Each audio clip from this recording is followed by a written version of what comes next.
പിന്നെ എല്ലാരും എന്താ പരിപാടി? എല്ലാരും ഫുഡ് കഴിച്ചാ? റിച്ച് ഒരു പാട്ട് പാടിയാ മറ്റേ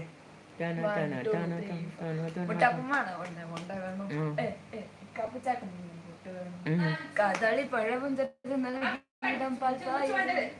മറ്റേ പാട്ട് പാടി ആ പാട്ട് പാടി മറ്റേ പാട്ട് പാടിച്ചോ.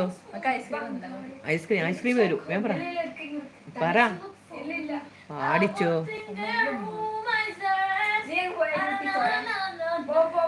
പിന്നെ വേറെന്തല്ല വിശേഷം? तुमसे मिलने को दिल करता है हे बाबा तुमसे मिलने को दिल करता है. ആ പാട്ടറിയാം കരിക്കലും.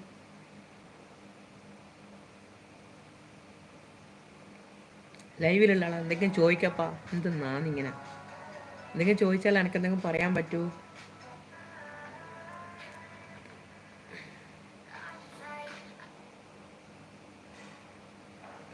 വിധിയെ നിൻ വഴിയെ സെറ്റ്. അതെ സെറ്റ് തന്നെ.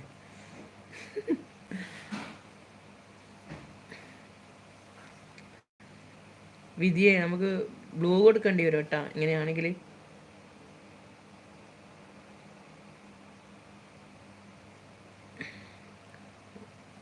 റിച്ച് ഒരു മണ്ടൻ തന്നെ. ജനു പറഞ്ഞു ഞാൻ പറഞ്ഞു. എല്ലാവരും ദയവ് ചെയ്തിട്ട് എല്ലാവരോടും പറയുന്നത് വെച്ചാൽ നെഗറ്റീവ് മെസ്സേജ് ആരും ഇടല്ലേ. എന്ന് വെച്ചാൽ അത് കേൾക്കുമ്പോൾ ഒരു മനപ്രയാസം ഉണ്ട്. അതുകൊണ്ടാണ് കേട്ടോ. എനിക്ക് എന്ന് പറഞ്ഞാൽ എൻ്റെ ലൈവിൽ വരുന്നവരെല്ലാം നല്ല രീതിയിൽ സംസാരിക്കണം എന്നുള്ള ഒരു ആഗ്രഹക്കാരിയാണ് ഞാൻ. ദയവ് ചെയ്തിട്ട് ആരും പിന്നെ ബാഡ് കമൻറ്റ് ഇടല്ലേ. അഥവാ ബാഡ് കമൻറ്റ് ഇടണമെന്നുണ്ടെങ്കിൽ എൻ്റെ ചാനൽ പോയി നോക്കുക. അന്നേരം തന്നെ ബാഡ് കമൻ്റ് ഒന്നും ഇടാൻ തോന്നില്ല കേട്ടോ. വിധിയെ നിൻ ജനു എന്താ പ്രശ്നം? എന്താ നിൻ്റെ പ്രശ്നോ? അതേടാ ജനു എന്താ നിൻ്റെ പ്രശ്നം പറ. സോറി പറഞ്ഞേ വിധിയെ. അതുകൊണ്ട് പിന്നെ പ്രശ്നമില്ല. സോറി പറഞ്ഞുകൊണ്ട് ഓനെ വെറുതെ വിട്ടു. ഇനി ഓന് നെഗറ്റീവ് പറയൂല. ഓൻ എൻ്റെ വീഡിയോ കണ്ടിട്ടുണ്ടാവും. ഒന്നുമില്ല. അത് കഴിഞ്ഞു.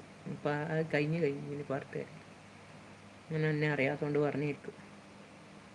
പിന്നെ 6 പേര് ലൈവിലുണ്ട്. ആരെങ്കിലും എന്തെങ്കിലെല്ലാം പറ വിശേഷം. നീ ഒരു പാവം തന്നെ. അതേടാ ഞാൻ എന്താ പാവം തന്നെ.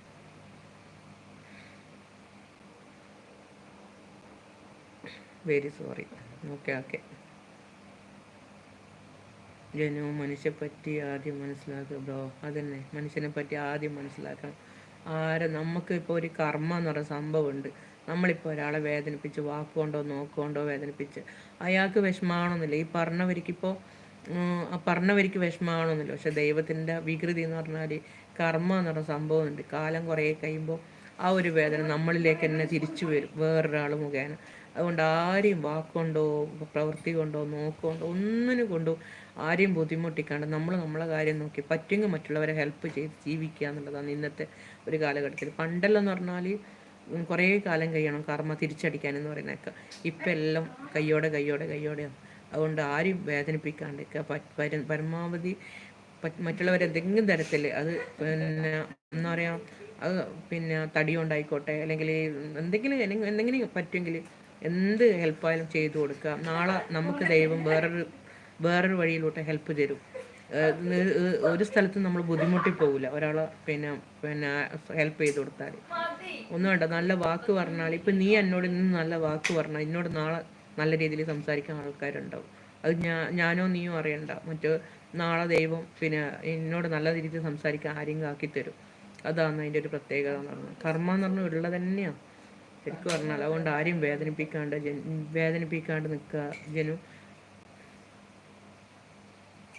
വിധിയെ നിൻ വഴി ജനു DJ അത് മനസ്സിലാക്കാതെ മനുഷ്യനെ പറ്റി മനസ്സിലാക്കുക ബ്രോ എന്ന് പറയുന്നുണ്ട്. പിന്നെ ജനു DJ ഞാൻ ബ്രോ അല്ല സിസ്സാണ്. എന്നിട്ടാണോ ഇങ്ങനെ സംസാരിക്കുന്നത്? എന്താണ് സിസ്സേ? വിധിയെ നിൻ വഴിയെ പെങ്ങളെ 1 മിനിറ്റ് മാത്രം ബ്ലൂ തരുമോ? വിധിയെ എനിക്ക് ബ്ലൂവിനെ പറ്റി കൂടുതൽ അറിയില്ലടാ. എങ്ങനെയാ ഞാൻ നോക്കട്ടെ.